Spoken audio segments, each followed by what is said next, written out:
तो हेलो दोस्तों, स्वागत है आप सभी लोगों का हमारे यूट्यूब चैनल सम्राट अकेडमी में। तो दोस्तों, मेरा नाम है आकाश और पहला चैप्टर हम लोग पढ़ रहे हैं मैथ का। आज लेक्चर 21 है। आज लेक्चर 21 है और इस वीडियो में हम पढ़ने वाले हैं प्रश्नावली 1.6 के परिचय के बारे में और उसके जितने भी उदाहरण उसके बारे में। ठीक है, तो इस वीडियो में कंप्लीट आप लोगों को एक्सरसाइज 1.6 के कंप्लीट परिचय आपको मालूम चल जाएगा। जितने भी उदाहरण है वो मैं सलूशन करके आपको दिखा दूंगा। फिर नेक्स्ट वीडियो आएगी, उसमें मैं प्रश्नावली 1.6 के सभी क्वेश्चंस ले लूँगा। ठीक है, इसके बाद एक्सरसाइज कंप्लीट रूप से पूरा हो जाएगा। तो चलिए आज की वीडियो स्टार्ट करते हैं। इसके पहले लेक्चर पहले से लेकर 20 तक लेक्चर नहीं देखे हैं तो प्लेलिस्ट पे चले जाइए, वहाँ से सभी लेक्चर मिल जाएंगे, आप आसानी से देख पाओगे। तो चलिए आज की टॉपिक स्टार्ट करते हैं। प्रश्नावली 1.6 स्टार्ट करने से पहले कुछ परिचय हैं और कुछ उदाहरण हैं, उसको देख लेते हैं। तो क्या चीज़ जानना बहुत ही ज़्यादा जरूरी है आप लोगों को क्वेश्चन सॉल्व करते समय इस एक्सरसाइज में। तो देखिए लिखा है, दो समुच्चों के सम्मिलन और सर्वनिष्ठ पर आधारित प्रश्न होते हैं और कुछ पॉइंट्स फैक्ट आपको जानना जरूरी है। वो नहीं जान पाएंगे तो क्वेश्चंस को आप नहीं कर पाएंगे। ठीक है, जैसे कि आप देख पा रहे हैं स्क्रीन पे आपको दिखाई दे रहा होगा। ये बातें आपको एक एक करके मैं आप लोगों को बताता हूँ। यहाँ पे जो पहला बात लिखा है, पहला लिखा है कि समुच्चय ए या अथवा समुच्चय बी। समुच्चय ए या दे देगा या तो अथवा दे देगा, दोनों की मीनिंग सेम है। या देगा या तो अथवा देगा। इसका क्या कह रहा है, इसका मतलब है समुच्चय ए या समुच्चय बी, समुच्चय ए अथवा समुच्चय बी अगर ऐसे दे दे तो इसका मीनिंग होता है क्या? इसका मीनिंग होता है ए यूनियन बी। इसका क्या मीनिंग होता है? A union B. जब भी क्वेश्चन में आपको ए वर्ड इस्तेमाल करें कि समुच्चय ए या समुच्चय बी, या तो देगा आपको समुच्चय ए अथवा समुच्चय बी, तो समझ लीजिएगा कि ये क्या किसका बात कर रहा है, तो ए यूनियन बी का बात कर रहा है। ठीक है, वहाँ पे आप यूज़ करेंगे ए यूनियन बी। ठीक है, फिर दूसरा बात आ जाता है। दूसरा कह रहा है कि समुच्चय ए और समुच्चय बी, या तो आपको दे देगा समुच्चय ए दोनों समुच्चय बी। ठीक है, तो यहाँ पे दोनों का भी यूज़ कभी कभी दे देता है या और का भी यूज़ दे देता है। तो समुच्चय ए और समुच्चय बी या समुच्चय ए दोनों समुच्चय बी। ठीक है, ऐसे दे देगा। तो इसका मतलब क्या होता है, तो इसका सेंस निकल के आता है ए इंटरसेक्शन बी। इसका मतलब होता है ए इंटरसेक्शन बी। वर्ड पे जाइए, यही वर्ड सब आपको क्वेश्चन में देखने को मिलेगा और आप तुरंत फटाक देख कर देंगे A union A intersection B. ठीक है, अगर आ जाता है समुच्चय ए और समुच्चय बी तो ठीक है। इसके बाद तीसरा है यहाँ पे ए या बी में से कम एक, ए या बी में से कम एक, कम से कम एक। इसका जो सेंस होता है, इसका भी सेंस यही होता है ए यूनियन बी का। क्या होता है? ए यूनियन बी का। अच्छे तरीके से आपको ये सारी बातों को क्लियर करना है। फिर आपका चौथा आता है केवल ए। केवल ए का मतलब होता है ए माइनस बी। केवल ए का मतलब क्या होता है? ए माइनस बी होता है। ठीक है, इसी प्रकार पांचवा यहाँ पे दिया है केवल बी। केवल बी का मतलब क्या होगा? बी माइनस ए। ठीक है, तो ये सभी चीज़ें आपको याद होनी चाहिए। ठीक है, ये क्वेश्चंस में ये वर्ड इस्तेमाल होंगे और उसी प्रकार हम लोग क्वेश्चंस को सॉल्व करेंगे। ठीक है, चलिए पहले इन लोगों जो 5 दिया है इसको हम लोग थोड़ा डायग्राम के माध्यम से समझ लेते हैं ताकि आपको अच्छे तरीके से क्लियर हो पाए। ठीक है, तो आइए डायग्राम देख लेते हैं इन सभी का। तो पहला का डायग्राम देखते हैं। पहला आपका दे रखा है समुच्चय ए या समुच्चय बी, मतलब ए यूनियन बी। इसका क्या मतलब, इसका डायग्राम कैसे बनता है? तो इसका डायग्राम कैसे बनता है चलिए बताता हूँ आप लोगों को। ये आपका क्या हो गया? यूनियन हो गया। ठीक है, ये आपका ए हो गया, ये आपका बी हो गया, ए हो गया, ये आपका बी हो गया। ठीक है, क्या कह रहा है कि समुच्चय ए या समुच्चय बी मतलब क्या होता है? A union B. A union B मतलब क्या होता है? ये सभी, ये दोनों आ जाएंगे इसमें। ठीक है, तो ए यूनियन बी का डायग्राम इस प्रकार बनता है। ठीक है, इसी प्रकार दूसरा देख लेते हैं। दूसरे का डायग्राम बनाना है तो उसको देखते हैं, क्योंकि यह जो एक्सरसाइज 1.6 के एग्जाम्पल और क्वेश्चन आएंगे इसको डायग्राम द्वारा भी कर सकते हैं और फार्मूले द्वारा भी। तो सब कुछ मैं बता रहा हूँ, पहले डायग्राम बनाना सीखें। तो दूसरा क्या है कि समुच्चय ए और समुच्चय बी, इसका मतलब होता है A intersection B. A intersection B का मतलब क्या होता है कि बीच वाला पार्ट, ठीक है, कि इन दोनों में कॉमन क्या है, ए और बी में कॉमन क्या है, तो ये पार्ट कॉमन है। तो इसका इस प्रकार डायग्राम बन जाएगा। और तीसरा चलिए बना लेते हैं। तीसरे का डायग्राम क्या है, ये हो गया यूनियन,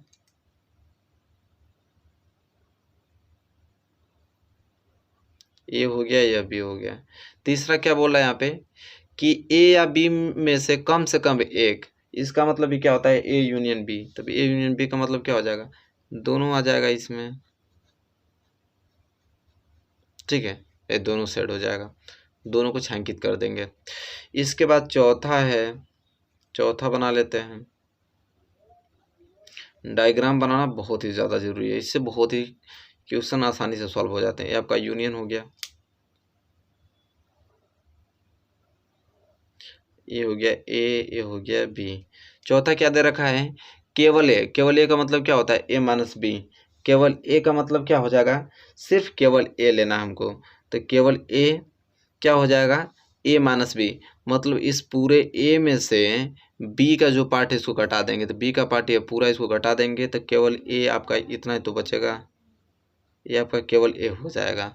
ठीक है, क्लियर होना चाहिए आप लोगों को। पांचवा आप चलिए बना लेते हैं।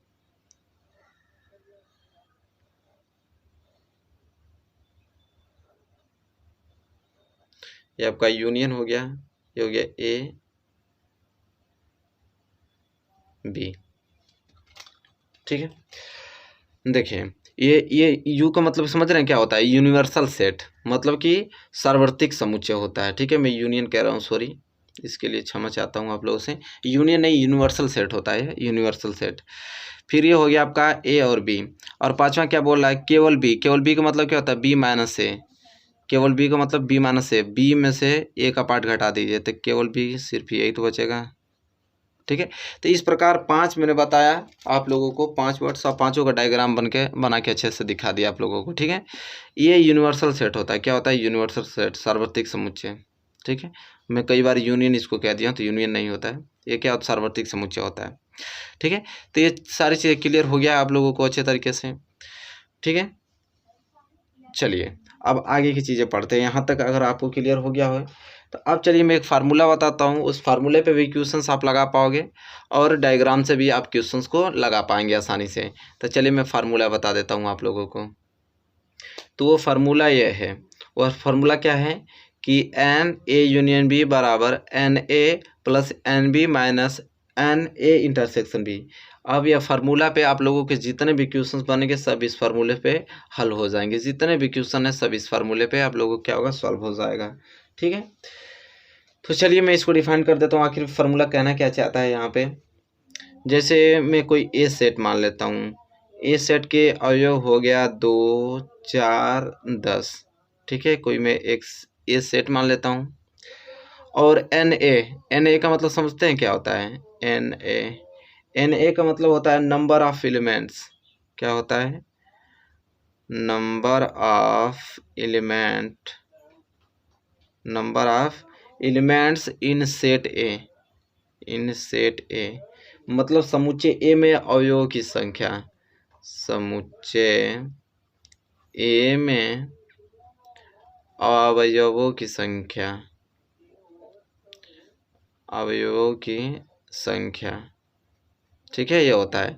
एन मतलब होता है कि नंबर, कितने समुच्चय हैं ए में और कितने अवयव हैं बी सेट में। ठीक है, एन मतलब क्या होता है, नंबर होता है। ठीक है, मतलब संख्या, कितने अवयव हैं इसके। ठीक है, यह कहता है। तो चलिए पहले बना लेता हूँ मैं इसको।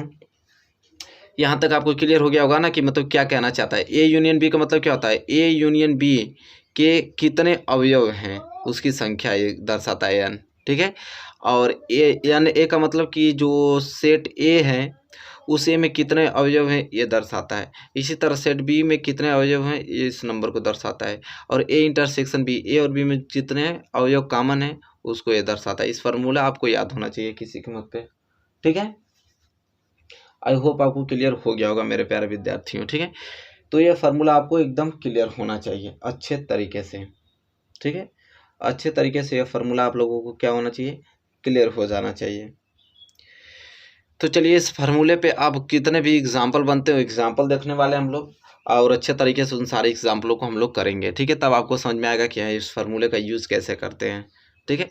तो चलिए और एग्जाम्पल हम लोग लेते हैं, उस एग्जाम्पल को सॉल्व करने की कोशिश करते हैं। ये तो देखिए उदाहरण नंबर 23 कर लेते हैं। पहला उदाहरण है, ठीक है। आइए इसे सॉल्व करने की कोशिश करते हैं। पहले ध्यान से इन क्वेश्चनों को पढ़ लीजिए, तब आपको क्लियर होगा, ठीक है।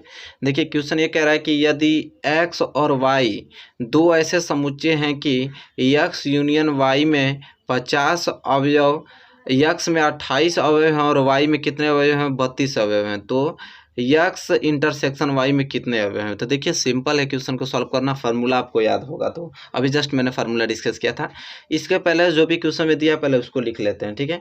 तो देखिए क्या गिवन है, क्या हमको दिया है, तो हमको दिया है यहाँ पे यक्स यूनियन वाई में 50 अवयव, एक्स यूनियन वाई में कितने 50 अवयव दिया है, ठीक है। तो यहाँ पे हम लिखेंगे कि एन एक्स यूनियन वाई बराबर 50, यानी इसलिए लिखे हैं क्योंकि यक्स यूनियन वाई में कितने अवयव हैं उसकी संख्या को दर्शाता है एन, ठीक है। तो 50 अवयव हैं। फिर यहाँ पे दे रखा है कि यक्स में 28 अवयव हैं, यक्स में मतलब एन एक्स बराबर कितना दे रखा है 28, एन एक्स बराबर 28 दे रखा है।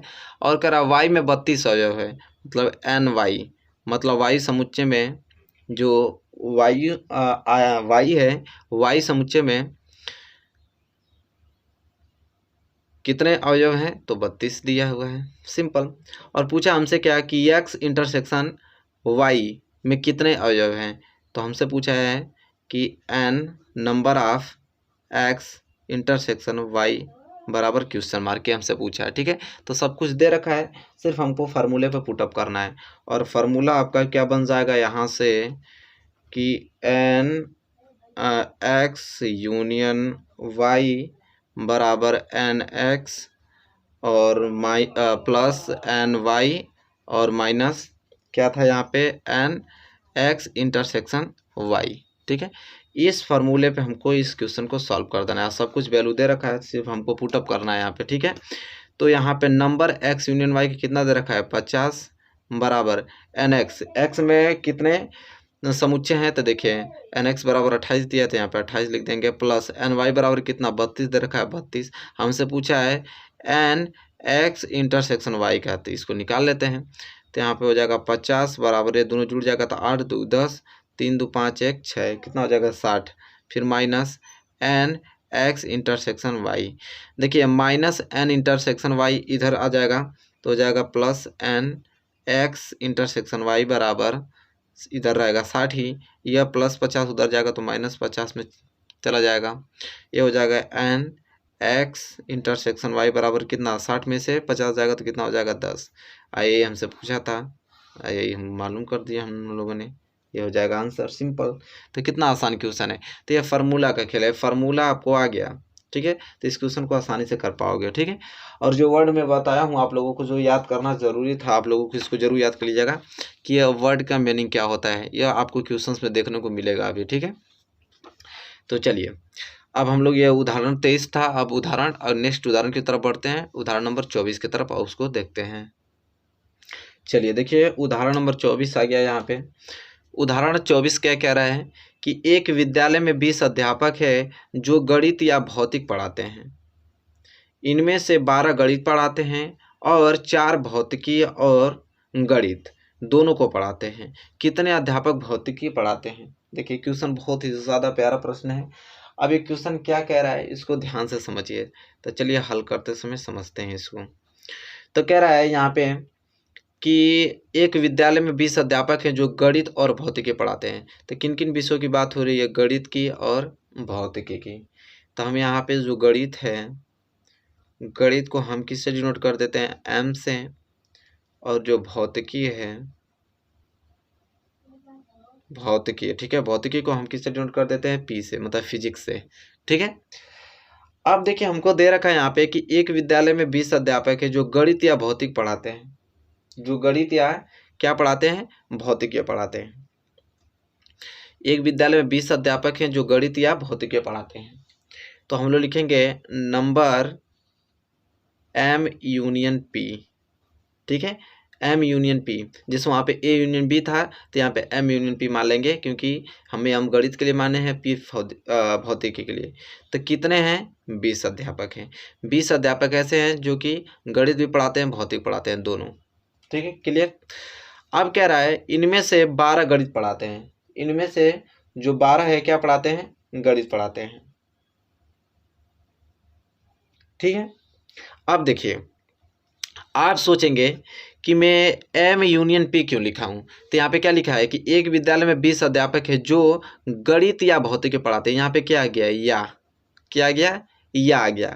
तो मैं क्या बताया था कि जब भी या आ जाए कि समुच्चय ए या समुच्चय बी, तो ए यूनियन बी होता है। समुच्चय ए या समुच्चय बी आ जाए तो क्या होता है? A union B. तो यहाँ पे क्या लिखा है? एक विद्यालय में 20 अध्यापक है जो गणित या भौतिकी पढ़ाते हैं, तो यह आ गया। इसलिए हम मैथ और फिजिक्स का क्या निकाल दिए हैं? समुच्चय।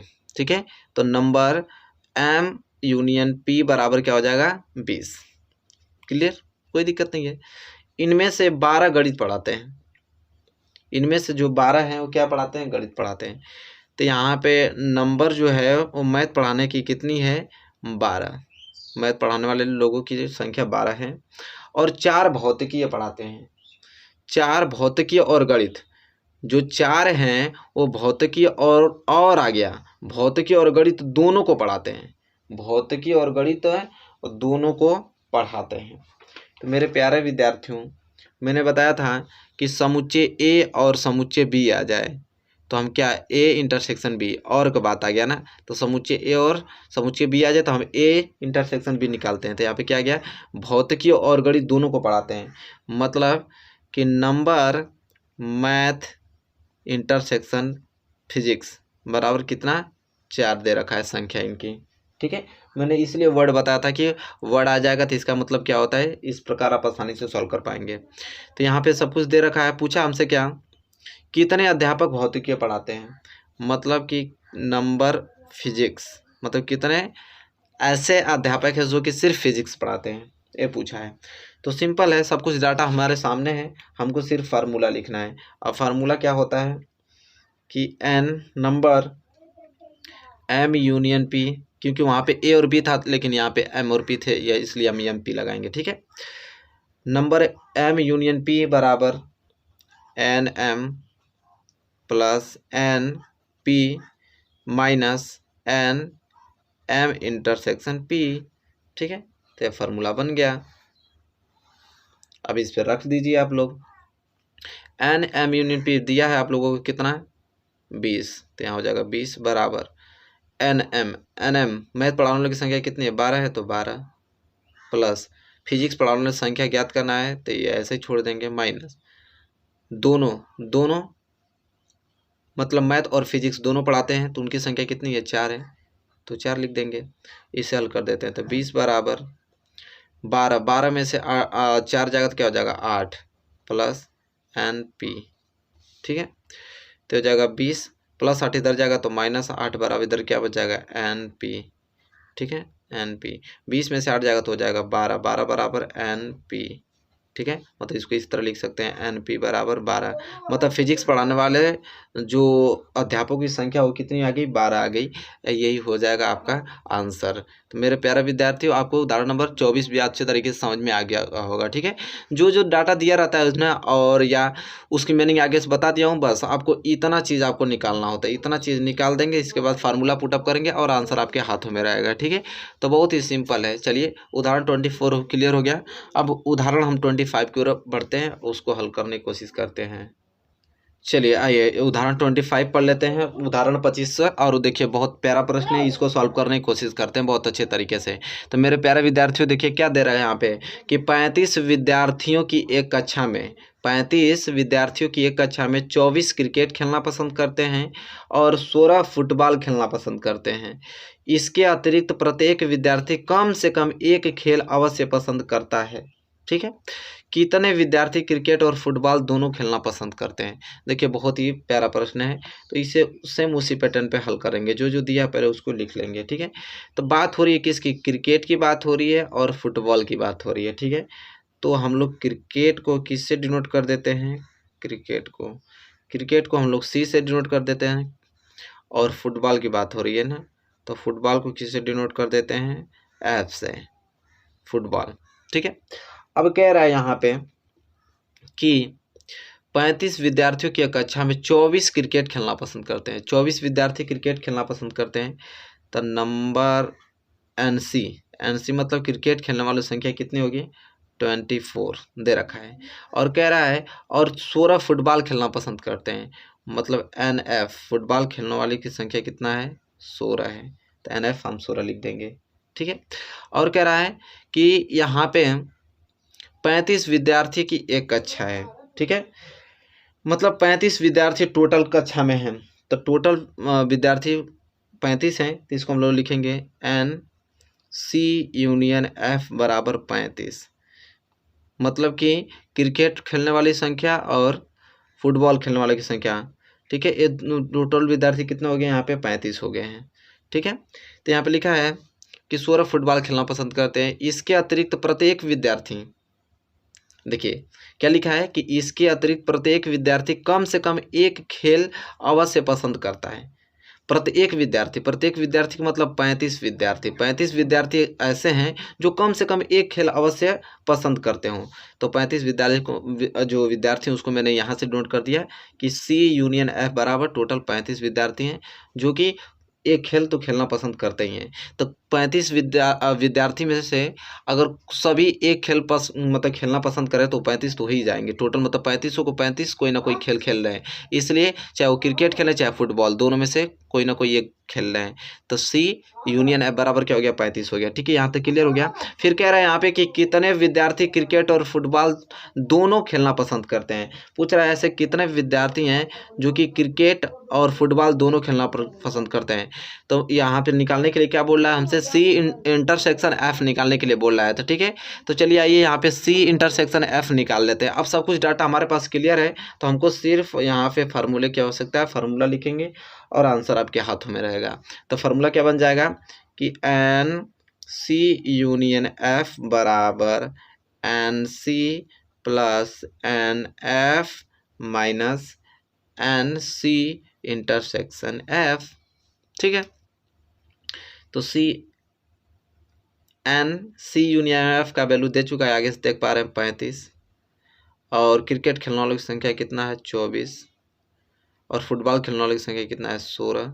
हमको निकालना है कि दोनों कितने खेलेंगे, मतलब सी इंटर सेक्शन एफ निकालना है। ठीक है, तो यहाँ पे हो जाएगा 35 बराबर, इसे जोड़ेंगे तो 6 4 10, 2 1 3 4 40 हो जाएगा, minus N C intersection F.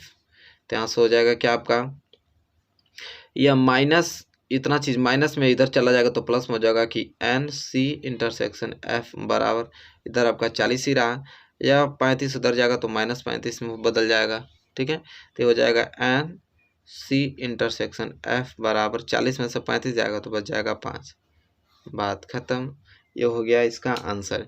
यही पूछा था ना कि दोनों खेलना पसंद करते हैं, मतलब कि क्रिकेट और फुटबॉल दोनों खेलने की संख्या कितनी है, तो 5 है। तो यहाँ 25वां उदाहरण भी अच्छे तरीके से आपको क्लियर हो गया होगा मेरे प्यारे विद्यार्थियों, अच्छे तरीके से, कोई दिक्कत नहीं हुआ होगा इसमें। तो चलिए यहाँ पे उदाहरण 25 भी क्लियर हो गया। अब उदाहरण 26 की तरफ बढ़ते हैं, और अच्छा क्वेश्चन है, बहुत प्यारा प्रश्न है, तो उसको सॉल्व करने की कोशिश करते हैं। चलिए, बड़ा प्रश्न है, इसको हम लोग डायग्राम से सॉल्व करना कोशिश करेंगे। दोनों तरीके में बता दूंगा आपको, डायग्राम से भी, जो डायग्राम से होता है बहुत आसानी से इसको सॉल्व कर पाएंगे डायग्राम द्वारा। तो देखिए क्वेश्चन पहले क्या कर रहा है, पहले इसको ध्यान से पढ़ते हैं। क्वेश्चन कह रहा है कि किसी स्कूल के 400 विद्यार्थियों के सर्वेक्षण में, किसी स्कूल के 400 विद्यार्थियों के सर्वेक्षण में 100 विद्यार्थी सेब का रस, 150 विद्यार्थी संतरे का रस और 75 विद्यार्थी सेब तथा संतरे दोनों का रस पीने वाले पाए जाते हैं। ज्ञात कीजिए कि कितने विद्यार्थी न तो सेब का रस पीते हैं और न संतरे का ही। ठीक है, ये ज्ञात करना है आपको। तो सबसे पहले देखिए यहाँ पे हल में लिखेंगे जो जो चीज़ दे रखा है उसको। तो बात हो रही है सेब संतरे की, तो सेब का रस, सेब का रस को किससे डिनोट कर देते हैं, एप्पल, ए से डिनोट कर देते हैं। और संतरे का दिया है ना, संतरे का रस, कुछ भी मान सकते हैं आप। संतरे का रस को हम बी से नोट कर देते हैं ताकि ए भी रहेगा तो अच्छा रहेगा, ठीक है। अब हमको दे रखा है यहाँ पे क्या कि 100 विद्यार्थी सेव का रस, 100 विद्यार्थी सेव का रस पीते हैं, तो एन ए बराबर क्या हो जाएगा 100, ठीक है। फिर कह रहा है 150 विद्यार्थी संतरे का रस पीते हैं, मतलब एन बी बराबर क्या हो जाएगा, संतरे का रस पीने वाले संख्या कितनी हो जाएगी 150, 150 मैंने लिख दिया। फिर कह रहा है कि 75 विद्यार्थी सेब और संतरे दोनों का रस पीने वाले पाए जाते हैं। 75 विद्यार्थी मतलब एन ए इंटरसेक्शन बी जो है इनकी संख्या 75 है, मतलब दोनों ए रस पीने वाले हैं, ठीक है। सेब का रस भी पीते हैं और संतरे का भी रस पीते हैं। फिर कह रहा है यहाँ पे कि टोटल विद्यार्थी कितने हैं, 400 विद्यार्थी हैं, ठीक है। मतलब एन ये यूनिवर्सल दे दिया है, मतलब सार्वत्रिक समुच्चय मतलब पूरा समुच्चय कितने लोगों का है, तो 400 लोगों का है, तो एन यू से डिनोट कर देंगे 400 लोगों का है। अब देखिए पहले डायग्राम से हल करते हैं। देखिए डायग्राम से बहुत ही सिंपल से हल हो जाएगा, ठीक है। तो पहले इतना के लिए मैं डायग्राम से आप लोग को हल करके बता देता हूँ, फिर दूसरा तरीका भी बता दूंगा, ठीक है, फार्मूले वाला। तो ये आपका यूनियन हो गया, अरे यूनिवर्सल हो गया, सॉरी यूनियन, इसका साइन यूनियन बनता है तो बार बार यूनियन आ जा रहा है। यह हो गया एन यू, मतलब कि टोटल कितना है 400 विद्यार्थी हैं, ठीक है। और यहाँ पे बना देंगे ए और यहाँ पे बना देंगे बी, हो जाएगा ए और बी, ठीक है। तो देखिए भरने का तरीका कैसे होता है, सबसे पहले हम लोग कॉमन को भरते हैं, मतलब कि दोनों चीज़ को, ए और बी में दोनों कॉमन क्या है, तो ए इंटरसेक्शन बी मतलब दोनों को पीने वाले कितने संख्या 75, तो बीच में हम लोग क्या भर देंगे 75 भर देंगे, ठीक है। फिर ए एन ए कितना है 100, ए का वैल्यू कितना है 100, तो 75 यहाँ पे है तो यहाँ पे 25 बनना पड़ेगा, क्योंकि 75 और 25 में लगे तभी तो 100 होगा, तो ए वाला 100 मान आ जाएगा। और बी की संख्या कितनी है 150, तो 75 इसमें है ही और 75 इसमें और पुटअप कर देंगे तो पूरा बी मिलकर 150 बन जाएगा, ठीक है। तो ये चीज़ हो गया। अब देखिए अब बात क्या कह रहा है हमसे, यहाँ पे क्या पूछा हमसे कि ज्ञात कीजिए कि कितने विद्यार्थी न तो सेब का रस पीते हैं और न ही संतरे का, तो न तो सेब का ही पीना है न तो संतरे का ही पीना है। टोटल विद्यार्थी 400 हैं और इसमें तीनों क्या पीने वाले हैं, संतरे और सेब का रस पीने वाले थे। कितना हो गया 75 75 150, और 150 में 25 जोड़ेंगे तो कितना हो जाएगा 175। 175 विद्यार्थी यहाँ से, टोटल 175 विद्यार्थी ऐसे हैं जो कि कुछ सेब के जूस पीते हैं, कुछ संतरे के जूस पीते हैं, और कुछ ऐसे हैं कि जो संतरे और सेब दोनों का जूस पीते हैं। हमको क्या ज्ञात करना है, ऐसे विद्यार्थी जो कि न सेब का जूस पीते हैं और न ही संतरे का रस पीते हैं, ठीक है। तो टोटल 400 हैं, तो 400 में से 175 हम माइनस कर देंगे, क्योंकि 400 विद्यार्थी में से तो 175 ऐसे हैं कि जो सेब का भी रस पीते हैं, संतरे का रस भी पीते हैं, दोनों पीते हैं, तो इसमें से माइनस कर देंगे तो बच जाएगा 5, यहाँ बच जाएगा 2 मतलब 225 विद्यार्थी ऐसे हैं जो कि कुछ नहीं पीते हैं, तो यहाँ पे इसको भर देंगे हम 225 विद्यार्थी। और इसे डिनोट करने के लिए इसे हम लोग छायांकित कर देंगे इस तरह, ये बाहर वाला पार्ट 225 विद्यार्थी ऐसे हैं जो कि न तो सेब का रस पीते हैं न तो संतरे का रस पीते हैं। तो इस तरह देखिए डायग्राम से हल करना कितना आसान हो गया, ठीक है। तो ये तो डायग्राम से तरीका रहा, तुरंत आप इसको सोल्यूशन करके बता दिए हैं। दूसरा तरीका इसका क्या है, दूसरा तरीका किस प्रकार इसे सॉल्व करेंगे फार्मूले द्वारा। तो देखिए दूसरा तरीका के लिए हमें यह ज्ञात करना पड़ेगा कि कम से कम एक जूस पीने वाले विद्यार्थियों की संख्या ज्ञात करना पड़ेगा। कम से कम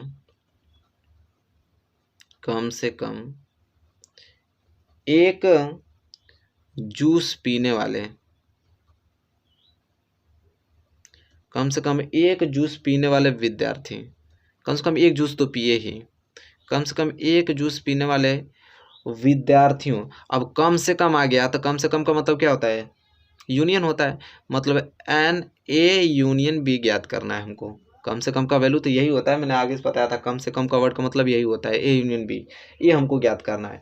तो मेरे प्यारे विद्यार्थियों ये ज्ञात करने के लिए फार्मूला कौन सा लगाना पड़ता है कि ए यूनियन बी बराबर N A plus N B minus N A intersection B, यह फार्मूला पुटअप करना पड़ता है, ठीक है। तो सिंपल एन ए का कितना है 100 और बी का कितना है 150 और माइनस दोनों को पीने की संख्या कितनी है 75। ठीक है, तो यहाँ से जोड़ने पे क्या हो जाएगा 250 माइनस 75। ठीक है, कितना आ जाएगा 175 आ जाएगा। मतलब कि एन ए यूनियन बी, ठीक है, पीने वाली संख्या कितनी आ जाएगी 175, मतलब दोनों की पीने वाली संख्या कितना आ गया 75 आ गया। ठीक है, लेकिन हमको क्या निकालना है, न सेब का रस न संतरे का रस पीने वाले विद्यार्थी, न सेब का रस, न सेब का रस, न संतरे का रस, न संतरे का रस पीने वाले विद्यार्थी निकालना है। पीने वाले विद्यार्थियों की संख्या, पीने वाले विद्यार्थियों की संख्या निकालना है। तो सिंपल करना क्या पड़ेगा हमको कि एन यू मतलब यूनिवर्सल सेट जो पूरा दिया है उसमें से हम N A union B minus कर देंगे। तो पूरा कितने विद्यार्थी से 400, इसमें से पीने वाले कितने हैं 175, तो घटा देंगे तो 225 आ जाएंगे न पीने वाले, न तो सेब का रस पीने वाले न संतरे का रस पीने वाले। तो इस तरह भी आंसर मिल जाएगा आपको, फार्मूले द्वारा भी और डायग्राम द्वारा। तो कितना इजी था, तुरंत आप जाने गए होंगे इसको सॉल्व करके। ठीक है, तो कितना आसान है इस तरह की क्वेश्चन करना। तो ये उदाहरण आपका 26 था। अब लास्ट उदाहरण लेंगे 27, जो कि बहुत ही ज़्यादा तब हार्ड है, थोड़ा अच्छे तरीके से इसको समझेंगे 27 वाले उदाहरण को। तो चलिए आइए आप तैयार हो जाइए 27 के लास्ट उदाहरण को समझने के लिए। इसके बाद कल की वीडियो में हम लोग एक्सरसाइज 1.6 के सारे क्वेश्चन कर डालेंगे। चलिए मेरे प्यारे विद्यार्थियों, देखिए 27 क्वेश्चन आपकी स्क्रीन पे है और क्या क्या रहा है क्वेश्चन कि 200 व्यक्ति किसी चर्म रोग से पीड़ित हैं। 200 व्यक्ति किसी चर्म रोग से क्या है पीड़ित हैं। इनमें 120 व्यक्ति रसायन C1, 50 व्यक्ति रसायन C2 और 30 व्यक्ति रसायन C1 और C2 दोनों ही से ही प्रभावित हैं। ठीक है, 30 व्यक्ति C1 और C2 दोनों ही से प्रभावित हुए हैं। तो ऐसे व्यक्तियों की संख्या ज्ञात कीजिए जो प्रभावित हुए हो। ठीक है, 3 क्वेश्चन पूछा है यहाँ पे। पहला रसायन C1 किंतु रसायन C2 से नहीं, दूसरा रसायन C2 किंतु रसायन C1 से नहीं, और तीसरा रसायन C1 अथवा रसायन C2 से प्रभावित हुए हैं। तो पहले हम लोग क्या करेंगे कि जो डाटा दे रखा है उसको पहले लिख लेंगे। तो चलिए इस पृष्ठ पे मैं सॉल्व करके आप लोगों को बताता हूँ। ठीक है, जो डाटा दे रखा है क्वेश्चन पढ़ के उसको लिख लेते हैं। तो चलिए यहाँ पे हल में सॉल्व करते हैं। तो क्या क्या दे रखा है यहाँ पे, कह रहा है कि 200 व्यक्ति, 200 व्यक्ति मतलब टोटल व्यक्ति कितने हैं 200, मतलब एन यू का वैल्यू कितना दिया है 200, मतलब टोटल व्यक्ति 200 हैं। जिनमें से 120 व्यक्ति रसायन C1, मतलब नंबर C1 का जो है वो कितना है 120 व्यक्ति हैं। और NC2 का कितना वैल्यू है 50 व्यक्ति रसायन C2, तो C2 का वैल्यू कितना है 50। इसी तरह C1 इंटरसेक्शन C2, मतलब दोनों का भी तो पूछा है यहाँ पे कि 30 व्यक्ति रसायन C1 और C2 दोनों ही से, और का मतलब क्या होता है इंटरसेक्शन होता है, मतलब C1 इंटरसेक्शन C2 कितना है 30 है। ठीक है, ये चीज़। अब इतना डाटा हमको दे रखा है मेरे प्यारे विद्यार्थियों, अब इतना डाटा दे रखा है तो देखिए कितना ज़्यादा सिंपल हो जाएगा इन क्वेश्चनों को करने के लिए, बहुत ही ज़्यादा सिंपल हो जाएगा। तो चलिए पहले हम लोग क्या करते हैं, यहाँ पे एक प्यारा सा डायग्राम बना लेते हैं। ठीक है, डायग्राम बना लेते हैं और देखिए डायग्राम से कितना आसानी से सॉल्व हो जाएगा। तो पहले एक प्यारा सा डायग्राम बना लेते हैं। ये आपका यूनिवर्सल सेट हो गया, ये आपका C1 हो गया, ये आपका C2 हो गया। ठीक है, तो पहले हम लोग भरेंगे क्या बीच वाला, मतलब बीच वाला का मतलब कॉमन भाग, मतलब C1 इंटरसेक्शन C2 कितने हैं 30 हैं, तो बीच में क्या आ जाएगा 30 आ जाएगा। ठीक है, फिर C1 कितना है, C1 120 है, तो 30 तो यहाँ पे ये तो 90 भरना पड़ेगा। ठीक है, तबे तो 90 30 120 हो जाएगा C1। और C2 का वैल्यू कितना दे रखा है, C2 का दे रखा है 50, तो 20 इसमें 30 इसमें है ही, तो इसमें 20 भरना पड़ेगा, तो 30 20 50 हो जाएगा। ठीक है, तो टोटल यहाँ से कितना हो जा रहा है 3 2 5 मतलब 50 और 90 50 140, कितना हो रहा है 140, लेकिन टोटल हमारे पास कितने हैं 200, तो यहाँ पे 140 आ रहा है, टोटल हमारे पास 2 हैं, मतलब 60 यहाँ पे होगा, मतलब 60 ऐसे विद्यार्थी होंगे जो कुछ नहीं है, मतलब कि 60 व्यक्ति यहाँ पे आ जाएगा। ठीक है, 140 यहाँ हो रहा है 60, तभी तो मिला टोटल मिला के इस यूनिवर्सल सेट में 200 होंगे। तो ये आपका डायग्राम बन गया। अब देखिए जो जो क्वेश्चन पूछा है इसका आसानी से तुरंत आंसर देते चले जाएंगे आप। जैसे पहला क्या पूछा है, रसायन C1 किंतु रसायन C2 से नहीं। मतलब कह रहा है कि हमें सिर्फ रसायन C1 ज्ञात करना है किंतु रसायन C2 से नहीं, मतलब रसायन C2 नहीं ज्ञात करना है। इसका मतलब क्या होगा कि केवल C1 ज्ञात करना है, केवल C1 देखना है हमको, केवल C1, C2 नहीं, केवल C1। तो केवल C1 में क्या आ रहा है, यहाँ पे केवल C1 में 90 आ रहा है, तो क्या हो जाएगा इसका आंसर 90 आ जाएगा, बात खत्म। दूसरा दे रखा है कि रसायन C2 किंतु रसायन C1 से नहीं। मतलब C1 नहीं देखना है, C2 सिर्फ देखना है। केवल क्या देखना है हमको, C2, केवल C2 देखना है। और केवल C2 का मतलब C2 का वैल्यू केवल कितना है, 20 है, तो यहाँ पे इसका आंसर क्या आ जाएगा, 20 आ जाएगा। ठीक है, इसी तरह तीसरा क्या रहा है, रसायन C1 अथवा रसायन C2 से प्रभावित हुए हैं। ठीक है, अथवा आ गया तो मतलब क्या हो जाएगा, C1 यूनियन C2, अथवा आ जाए या तो या आ जाए, इसका मतलब क्या होता है, यूनियन होता है। C1 यूनियन C2, और C1 यूनियन C2 का मतलब कि पूरा यह तीनों, तो तीनों कितना आ रहा है मिलाकर 140, तो हो जाएगा इसका आंसर 140। तो ये तो आप देखते ही आंसर बता दें कि क्या होगा। लेकिन एग्जाम में या चाहे एग्जाम में अगर क्वेश्चन आ जाए तो इसके लिए हम लोग डायग्राम बनाते हैं, तीनों का अलग अलग डायग्राम द्वारा इस क्वेश्चन को सॉल्व करते हैं। तो पहले के लिए अलग डायग्राम बनेगा, दूसरे के लिए अलग डायग्राम बनेगा, तीसरे के लिए अलग डायग्राम। तो चलिए अब डायग्राम से इसको हल करेंगे। ठीक है, तो चलिए पहला के लिए डायग्राम क्या बनेगा, तो पहला इसी को मान लेते हैं, पहला ये हो गया, दूसरा ये। पहले हम लोग डायग्राम बना लेते हैं इस तरह, इसके बाद तीनों के अलग अलग कंडीशन को सॉल्व करेंगे। यूनिवर्सल सेट हो गया, ये आपका C1 हो गया, आपका C2 हो गया, यहाँ पे 90 है, यहाँ पे 30 है, यहाँ पे 20 है और यहाँ पे 60 है। और तीसरे के लिए डायग्राम यहाँ में ड्रा कर देता हूँ। ठीक है, यूनिवर्सल सेट, यहाँ पे आपका C1 है, यहाँ पे C2 है, यहाँ पे आपको 90 है, यहाँ पे 30 है, यहाँ पे 20 है, यहाँ पे 60 है। ठीक है, अब देखें पहला है, पहला में क्या बोला था, केवल C1 90 देखना है। तो केवल C1 क्या है, यह चीज़, बस इसी को छायांकित कर देना है आपको, मतलब सेट कर देना है, मतलब छायांकित कर देना, ताकि आपको समझ में आ जाए कि केवल आप C लिए हैं। ठीक है, तो यह क्वेश्चन वर्क पहले के लिए आंसर ये हो गया। ठीक है, इस तरह हल करना है।